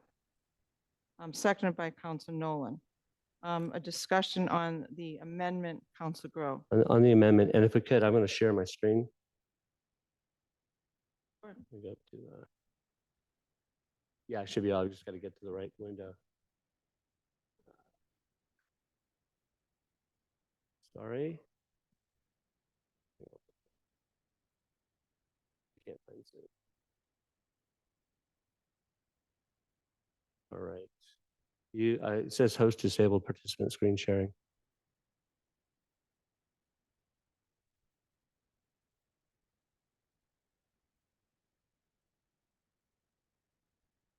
There we are. Okay. All right. I'm going to try to go through this quickly because it's a lot of little numbers but basically what I've done is Point of order. State your point, Councilor Worthy, on process. Yes, so I respect that you put this together, but if this were a document that was provided by the treasurer's office, the assessor's office, the auditor's office, I think we could say, and I'm sure your numbers are good, but if I put a spreadsheet together, I would make a mistake. I don't well, want to, that's fine, but this has nothing to do with I'm allowed to present the evidence as I see it, and this is all numbers based on the assessor's office that were given to us in the packet. okay, so this is your spreadsheet. Yeah, correct. Okay. Fine. Councilor Grow, could you just zoom in a little bit? If Yeah, I'm possible? gonna zoom in over here just a little bit. So continue. Thank you. Too many things on my screen here. I'm gonna get rid of this. There we go. Too much. All right. So this spreadsheet is a listing of all the classes and their values over the course of the last 5 years. I just included 2024 today, and the tax rates that we pay for each of those classes. And if you look at the first category here we have is residential tax rate. That's for the average single family house that we have. That's not the average residential property. It's the average single family residential property. Currently valued at $918,140. If you look at that category D there, you see that in 2019 to 2024, the values overall have increased 56.69%. And if you look at the tax percentage that has changed over that period of time, every year that has gone up 2.5, 2.36, 3.43 from the year before, to a total now, if you go to the first gray line is a factor of 1. The blue is a factor of 1.03. We've had an increase in the amount of taxes that people pay of anywhere from 2.5% to 5.5%, even 5.5% is the top. So that's an average change each year, rising 191, 180, 267, 389, and 469 at the 1.03 rate. That's every year that from the year before, that's how much more people are paying. You go over to, then you get into the commercial rate here, and you have I gotta make sure I got the right thing here. Yeah, average commercial. This is the average commercial value based on the amount in the total CIP that is commercial divided by the number of parcels. So each individual commercial parcel is going to be different. But as a class, we've seen their assessed value go up every year, 4.3 to 1 year went up to 8.4%. And then this last year, it's gone up 5.3% since last year. The rate of taxes, though, has gone down. We've seen that the amount of taxes as a percentage of taxes has gone from 1.39% in 2019 from the year before to this year, it's 3.28% less than last year. And every year since 2000 and I'm not really good at spreadsheets, 2022, it's consistently gone down. And this year it's going down 3.28%. So the average property based on that is going to be paying $405 less than it paid last year. Get into industrial, the same kind of thing. You have a ever increasing. There's no year when the actual property value has gone down. The assessments have gone up every year, and excuse me, the overall tax rate that the businesses are paying is going down. So when we talk about a tax shift, that if we wanted to even out the percentages that each class pays, so that they're paying roughly the same percentage increase per year, shift to 1.11 would give you roughly that change. We'd have a 4.38% change, so that industrial properties would pay an extra $626 more than they paid last year. If the commercial would pay 4.23% more than it was, or an extra $524 than it paid last year. And the residential single family house would pay 4.79%, or an extra $405 over what it paid last year. And the point of this is that if we continue on the path we're going, and residential rates continue to drive upwards, the ratio of CIP is going to continue to drive downwards. We're going to head to a theoretical zero. I mean, that's not going to happen, obviously, but we will get to a point where residential is so significantly higher. I mean, it's already 92% versus 8% on the CIP. It's not that we've lost that tremendous amount of value. It's just that the ratio has changed, so that impact is going onto the residents. And after a campaign, when I heard nothing from anybody but concern over the cost of living here and the cost to residents of even being able to afford their houses, we've now shifted to the cost to the businesses. I believe that's a real cost. I am sympathetic. I'm empathetic as someone who runs his own business to every cost that comes across the board here. But I fail to see the idea that a business paying an extra $600 a year in taxes after having had 3 years of reductions in taxes is justification for keeping what I think is kind of an insignificant 1.03 change. I would like to see us take a policy where we are keeping the percentage change roughly the same for each class every year, so that every year everybody pays 5%. Every year everybody pays 4% more than they paid the year before. Or, and I did posit this out as a thought of sticking with a 90-10 split. That would have required a shift of 1.21, and I think even I can agree that that would be too much to bear in 1 year. But we do need to find a way to blend back towards that 90-10 split. And I think the fair way is that everybody pays roughly the same percentage more in taxes per year as every other class. And you're going to have an evening out of that impact on each individual class. Residential is still going to pay more, believe it or not. But I think it's more fair or fairer to even out that percentage, so that when you have this differential between the residential and the CIP becoming so extreme, that you mitigate that to some extent by modifying that rate a little bit. And that's my argument. So I'll leave it up to you, and I'm happy to discuss my numbers if you want to discuss them. On the amendment, would like to, we should go in roll call, I guess, in fairness. So we will start with Council Majota on the amendment. Yes. It's just a lot to take in within, your presentation. I will, if it's possible, I would like to hear from what the assessor's office has to say based on this and with the information you have for the administration. With this increase. Assessor's office, do you have a quick way to tell us what the change would be for a $500,000 property with this new number? Is that something that you can plug in without a lot of trouble, just so we can kind of visualize it on the chart on page 10? I'm just bringing Tim up here because he reviewed that initial spreadsheet that Councilor Grow developed, which is similar to this. I think you added a little bit to it. Yeah. Yeah, the numbers were accurate with the part that we went over. You talk in the microphone, Tim, thank you. Sorry. Yeah. Just the numbers when we checked them over were accurate.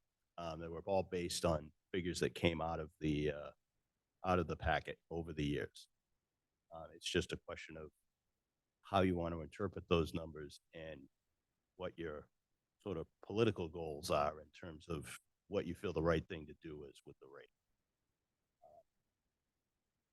Everything, if you try and boil it down to each individual property, even if you get the class increases to average out, you're still going to have fluctuations within each side. Commercial, industrial, different properties within there move at different rates. Residential moves at different rates. So you really can't do anything that's going to legislate an individual's impact. But if you look at it as a class of a whole, then you can, if your goal is to even out the percentage increase, then changing the rate might do it. And you'd have to readjust that each year because everything is good. Same things going back and forth, changing on each side, depending on where the market goes. You'll have different results each year. Okay. Is that clear, your question, Counselor? Yes. Do you have any further discussion or questions? I guess no, based on this amendment. number, then for the small businesses, it looks like it would be an increase of 524 roughly a year on taxes. Can I answer that just because it addresses the question? Of the, Go ahead. Yeah, I just. Go ahead, So Counselor. the numbers that you, when you look at that, you see average industrial, average commercial, average residential property. That is the number of parcels divided by the value that we have on these on page 5. So not every property is worth $1.38 million as an industrial property. So as Tim's getting to, individual properties are going to fluctuate depending on their overall value. You know, Varian or Applied Materials is going to be worth a lot more than, you know, one single downtown business. But so the ratio, the amount that will increase to each one is going to be different. But the overall average, as I pointed out, is I was kind of surprised to see how much it's gone down. You know, I don't want to keep just deliberating, but that all depends on the individual property. I have one more question. Go Is that ahead. possible? Sorry, can I have you? I'm just drawing a blank. I have a question. Steve- does Steve? Steve, yes. Steve, With do you this mind coming increase, up to the podium? Thank you. how do you think this will impact the small businesses or even the Chamber of Commerce? Objectively speaking, obviously, as we pointed out, now we're even talking about double to triple the increases that we were talking about earlier. So objectively, it's now we're obviously magnifying those impacts significantly. So now we're talking real money for real businesses. And subjectively, quite honestly, if you want my opinion, it doesn't send a great message to say, hey, we're here, we support you locally, but we're going to add more money to your bottom line, more taxes. So I think it does send quite a mixed message or a negative message to our business community who's looking for support right now. Thank you. No further questions. Thank you, Steve. Next up is Counselor Memard on the amendment. On the amendment, I applaud Councilor Grow on his analysis of these numbers. I think it would be helpful in a larger picture to have a longer historical look back. When I did this analysis, when I was like digging into this and looking at other communities around the state, the ones that really had a attractive residential tax rate were the ones that had large industry based within their boundaries. For example, Plymouth. What does Plymouth have that we don't have? Rock. A nuclear power plant. Oh, yeah. And that subsidizes the tax rate in the community of Plymouth. We're very fortunate to have the Applied Material and Gorton's and the hospital, what's left of the Addison Gilbert Hospital. But I do think that I said it before, we don't want to become a bedroom community. The problem with your numbers is that we're comparing a class of property that includes 12,800 properties to a class of properties that includes 750 properties. And that's the disparate view that somehow we're making the assumption that that one class should share a percentage of the overall burden of operating the city of Gloucester. I would much prefer it if we had 15,000 businesses and 12,000 residences, or the other way around. But we are a bedroom community, and we need more jobs locally based if we're to sustain a lot of the characteristics of the community that we like. So I will not be supporting the amendment. Council Nolan on the amendment. I have no questions. Council O'Neill on the amendment. O'Hara's next. All right. Council O'Hara. Certainly. Could I ask Steve Buckley a question? Sure, come on up, Steve. There's chairs right there. Welcome back. Thank you, Steve. To Councilor Grove's point, why aren't we attracting more businesses, or why are businesses leaving Gloucester? A matter of just basic operational costs, attracting labor. As I had mentioned earlier, jumping through the hoops prior to the pandemic to get labor, to retain labor. I know there's many factors, but it really comes down to just to me simple economics. So being able to attract labor, it is additional expense. And what goes into that. So just keeping the doors open right now is a priority for businesses. So the minuscule increase in their property taxes will affect their business operations? Do you feel, Steve?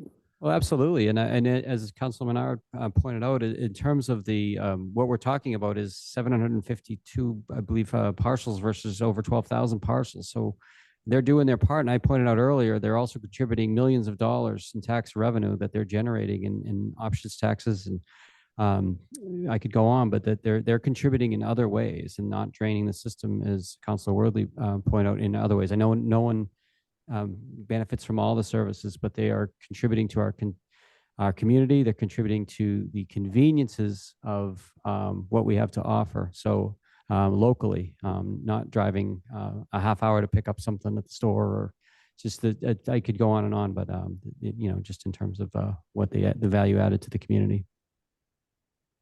Thank you very much, Steve. I have no set? questions Okay. at this point. Yes, thank you. On the amendment, Council O'Neill. Thank you. Councilor Grove, can you keep sliding that over to the left so I can see the? Nope. Which one do you want to see? Slide the other way, please. I want to see, yeah, right there. Stop. Thank you. So, one of your arguments was that we should increase commercial and industrial taxes because they've just got 3 years in a row of tax breaks. When the tax breaks they got was 1432.73. And so if in fiscal 24 they pay 1693.39, their taxes will go up, well, 1693. That's the wrong line. That's at a 1.21 shift. You want to be looking at the blue line. That's 1.03. Okay, so the 274.90, what year is that? These are different years, right? So everything, again, friends don't let friends do spreadsheets. Everything in the white is up to 23. Okay, Then 2024, the first line, the first gray line is 1.0. That's no shift. right. 2024, the blue line is 1.03, which is the proposed shift. Mhm. And the two top ones are two permutations that I worked on for Okay, different reasons. all right. So I'll go so- back to this here for you. Thank you. Okay. So the 751.87 is at the 1.03, correct? I'm sorry, which line are you looking at? Under average dollar change. There's five. Under the average dollar change. There's Right, 520. Which column? 524? Yeah, this is starts with 524, 1693, 405. Yeah, okay. Seven- So the dollar, 751.87 is what? yes. Is what? So the 274 is the amount of taxes they paid less than the year before of 2021.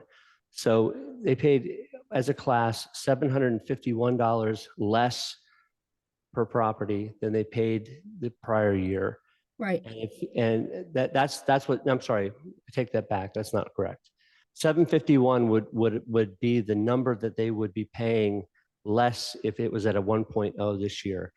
They would be, if we stick with the 1.03 as been projected, Yep. the average commercial property will pay basically $406 less than they did the year before.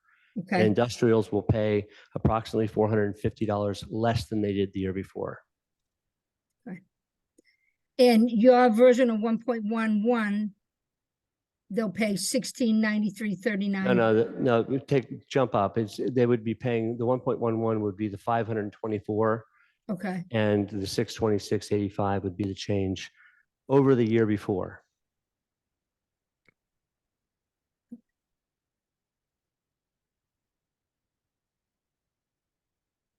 You clear, Counselor O'Neill?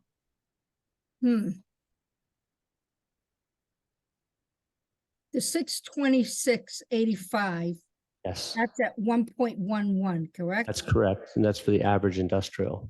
And the 449.64 is 1.03. That's correct. Ignore the one in between. Okay, We're not discussing that. so if they got a tax break of $450 last year, Mhm. this year they have to pay 630. The difference between a negative 450, so they're really paying 450 plus 626, right? Well, they're paying $626 more than they did last year, but that 449 is $449 less than they paid the year The before. previous year, okay. All right, but to my calculations, the average way back on row S, as in Sam, the 405.96, 751.87, and 274.90 equals 1432.73. That over a span of 3 years. No, because the blue line is what? The blue line is the 1.03 number. You want to, Okay. yeah. Skip that one, okay. So they say 274 and 751. What's the 751 year? What year is that, the gray line? That's at a 1.0. Okay, so they haven't, okay. So 274.90 is what they paid last year or what they saved last year? Over the year before. Okay, Everything is relative to the year before. okay. All right, I'm not gonna be supporting this, but thank you very much, Jason. No worries. Thank you, Counselor O'Neill. Counselor Worthley on the amendment. On the amendment, thank you. I won't be supporting amendment. I'd like to say why. My question to the assessor's office, if the council didn't vote or couldn't come to a vote, what would be the tax factor? We're doing a lot of comparisons to the prior year, but what is the tax factor at the moment for next year before we do a shift? You have to vote a tax factor each and every year. So at the start of the year, anything is on the table. Factor of 1 or anything less than that is going to be the shift to the CIP class. If you don't vote a factor, then we will not be able to complete the recap and set a tax rate for the year. So if we had a tie vote for months on a tax factor, what would happen? Just you couldn't send tax bills out, or, Tax bills would not go out timely if you're talking about an extended period. okay. Did we give a tax break to businesses last year? I keep hearing that, but I haven't heard that in our community. That comment in this conversation, I think it's just because of the negative. And I understand the presentation by Councilor Grow. He's demonstrating basically where commercial and industrial is not rising at the same rate as residential, that on the average value for that class, they're actually paying slightly less from one year to the next because they're seeing a lower increase than the residential class as a whole. Thank you for that. Back to the testimony. So we come in and the mayor has recommended a 1.03 tax rate and above the 1.00. Our Budget and Finance Committee agrees and recommends 1.03. The business community literally says, we're okay with you taxing us more than you should otherwise. And then we have one counselor who proposes, I think, if my math is correct, an increase of 160% more than what the mayor had recommended. That volatility is scary to the business. No, the 1.1 is 3 times higher, right, than 1.03. It's more than 3 times higher. So that's 150% plus a little more. Correct.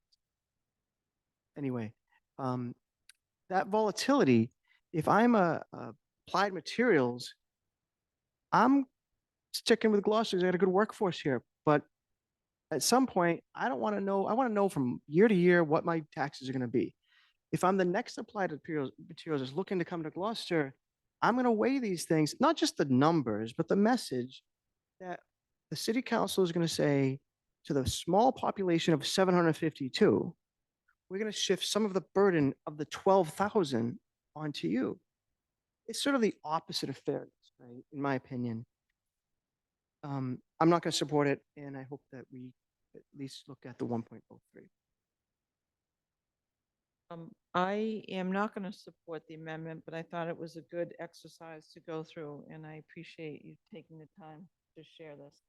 I'm going to stick with the recommendations of two of the key people in our community that has a close pulse on what the businesses are feeling, and also the value that we have on keeping these businesses here in Gloucester. I mean, in my ward, Ward 4, we lost 2 of our favorite businesses in the world, Captain Hooks and the Willow Rest, and it kills us. Everybody in this community is so sad.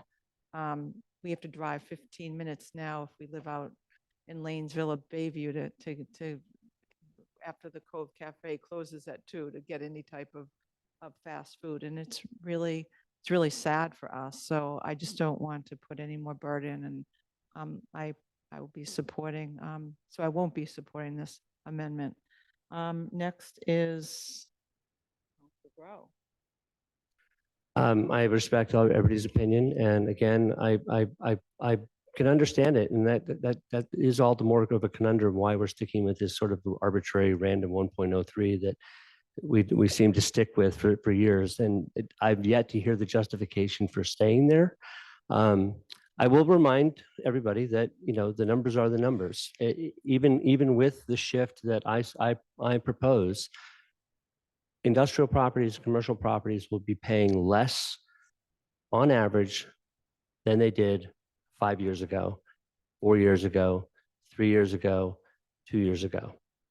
Every year they're paying less. They will pay less with our shift at 1.03 than they have paid any time in the last 5 years, probably longer than that actually. And that with my shift, we bring it back to roughly 2019 levels. That would bring it back to an average level that businesses were paying in 2019. I know how I can feel the wind blowing. I know which way this is going, but let's look at the numbers, especially next year. Let's take a look at the numbers and see how it's really impacting everybody across the board, because when you talk about not wanting to become a bedroom community, you're going to create a situation where we're just going to be taxing mostly residents completely. And the industrial and commercial rates are going to continue to go downwards and downwards unless we make an adjustment.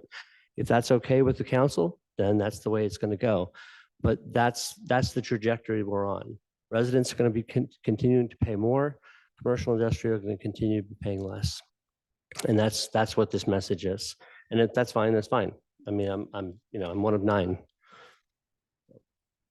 So we want to do more discussion on the amendment, Councilor Memard? I think, again, I appreciate this discussion. I think it's very enlightening. It's a great discussion, and thank you, Councilor Crowe. Goodness knows what Councilor Gross would have to say about this if he were getting out of the hospital for his knee. But the thing that I think you're missing here is you're talking about commercial industrial properties paying less proportionately. I do. That's because their property is less proportionally. no, that's not- The value of their property, the market value and the assessed value of their property is not soaring like our oceanfront homes are. That's my point. The assessment that the assessor's office uses is based on market value and property assessments. So if I go to sell that property, commercial industrial property, I'm not going to see a 20, 30, 40% increase over what I paid for it 4 years ago. It's not there.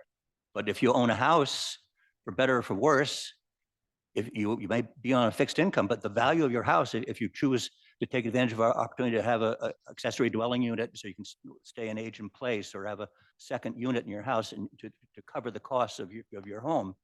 But the value of your house has gone up 20, 30, 40%. So, it's gone from $500,000 on average to now $800,000 or $900,000 on average. That's the fact also.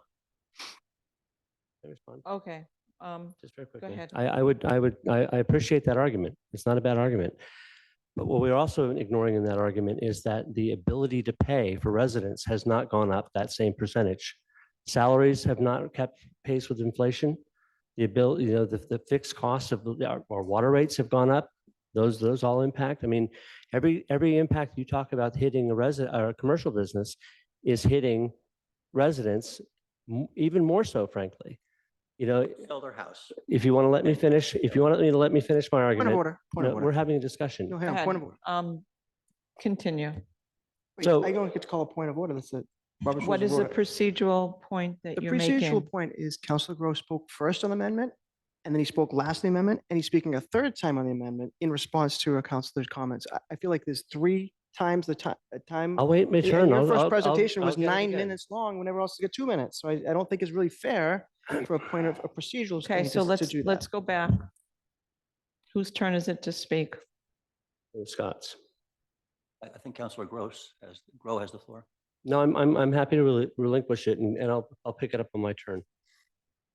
Okay, so who has not spoken on the amendment? I think we.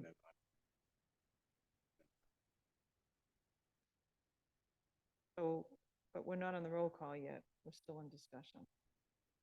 We're discussing in roll call order. I just Right. responded to what Scott was saying. Right. So Okay, Scott- so we're back to whoever's- Scott. So after Scott is Nolan. I have nothing at this time. O'Hara, Council O'Hara, sorry, getting too informal. Nothing at this time as well. Thank you. Council O'Neill. I'm all on the set. amendment. All set. Council Worthley on the amendment. On the amendment, just lastly on this, you talk about water rates impacting residents the same as they affect businesses or potentially more. And you're saying it to the man who literally probably uses the most water or had to use the most water to sustain his business. Those water rates hurt businesses too. So I don't think that we can sit here and say we can discriminate on one class or another and then say we're being less discriminatory because it impacts them. It's 752 property owners. You're asking them to subsidize 12,000 property owners. If that doesn't say bullying, I don't know what does.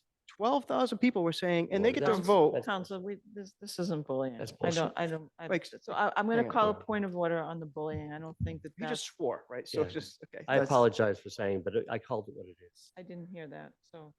I'm glad. you 12,000 apologized. people, 12 property owners, they get to vote for us, right?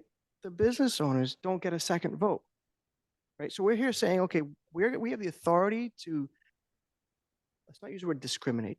We have the authority to shift taxes to another class of people, and they don't have the same even representation that they have. So I feel like it is discrimination, and I don't know why we should do more of it. I think we should do less of it, if any at all. So that's why I will not support the 1.1. I feel like we have that sense across the board. I'd like to make a motion to move the question. No, we're not done with the round. Well, No, we're you've moving got- the question. Wait a Let's sec. motion on the table to move the question. But there are two of us that haven't had the Yeah, but a round. motion to move the question is a vote of the council to end discussion, which we've done many times. So I put the motion on the table to move the discussion. Okay, motion to move the discussion. Second, Second. Okay, a roll call vote to move the discussion. Go ahead. So you haven't spoke yet, and Council Grow, so if I vote yes, you two are unable to speak. Third That time. is correct, A third time. because, Fourth time. because Council Worthley wants us to end the discussion on the amendment, and that's parliamentary acceptable provision. Could we provide a time limit if on the two remaining people? Yeah. 2 minutes?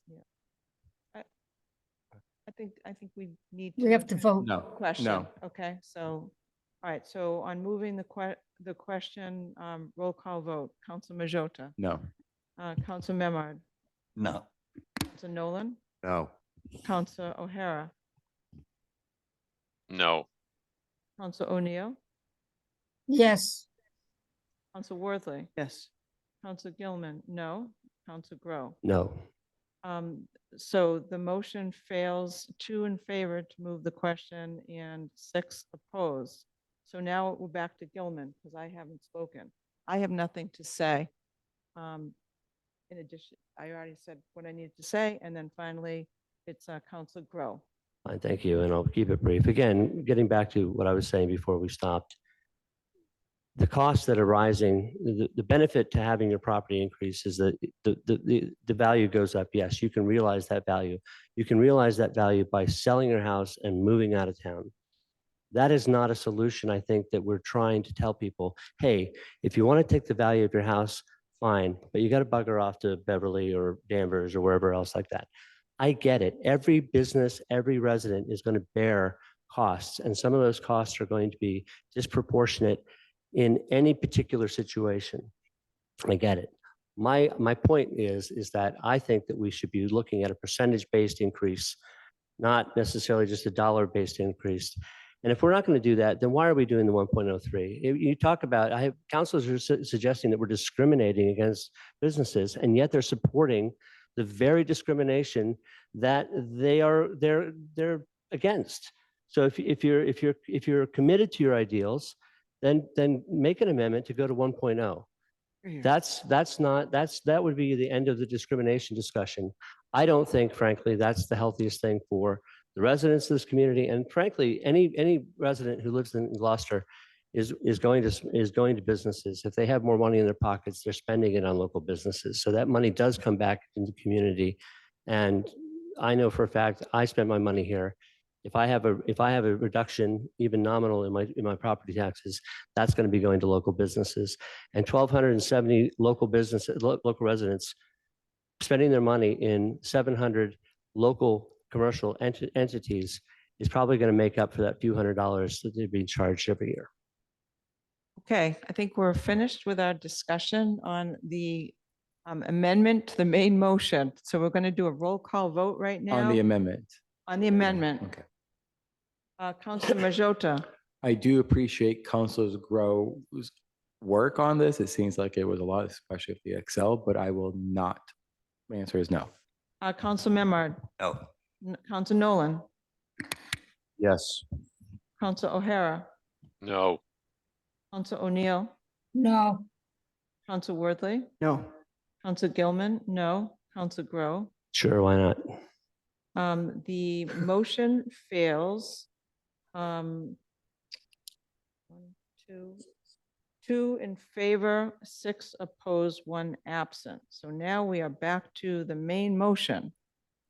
Well, 1.03. In the main motion, just to be perfectly clear, is to recommend the city council adopt a residential tax classification factor of 0.997300 that equates to a CIP shift of 1.03 for fiscal year 2024. We already moved and seconded, so we're back to the main motion.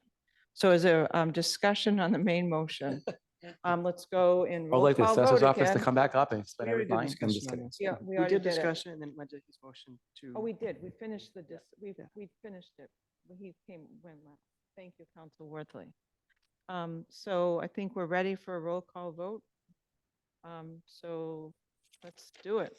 Council Majota, Yes. Council Memard. Yes. Council Nolan, Yes. Council O'Hara, No. Council O'Neill, No, Council Worthley, Yes. Council Gilman, yes. Council Grow, No. yeses have it. 5 in favor. Oh, Scott, did I not call on you? Yeah. So the motion passes 5 in favor, 3 opposed, 1 absent. That's it. We needed 5. We got it. Move to adjourn? Motion to so- reconsider? Oh, right. Motion to reconsider. If someone would like to do that? Second? Motion was made by Council Memhard? me. Who? Council Memard, seconded by Council Nolan. On the reconsideration, Council Majota, No. Council Memard. No. Council Nolan, No. Council O'Hara, No. Council O'Neill, no, Council Worthley. No. Council Gilman, no. Council Grow. No. The motion fails, 0 in favor, 8 opposed, 1 absent. Motion to And adjourn. this concludes our meeting. I'd like to make a quick statement based on our code of conduct. I did, in fact, have a slip of the tongue Okay. in the heat of the moment. I do Yeah, apologize for again? that. Oh, my God. Take it easy over there, Scott. No, I do apologize for that. Sometimes you just Great. have to. That's what the code of conduct is That's about. it. So thank you, Council Grow. And I wanted to thank the Assessor's Office very much, once again, for a job well done. Jill, thank you for being here till the end, and to both Steve and Ruth, thank you. And councilors, is there a motion to adjourn? So moved. Is there a second? Second. Motion made and seconded. A roll call vote. Council Majota, Yes. Council Memard, Yep. Council Nolan, Yes. Council O'Hara, Yes. Council O'Neill, yes. Council Worthy, Yes. Council Gilman, yes, Council Grow. Yes. The meeting is adjourned, 8 in favor of adjourning and 0 opposed, 1 absent. Good night, everybody. Thank you. Whew.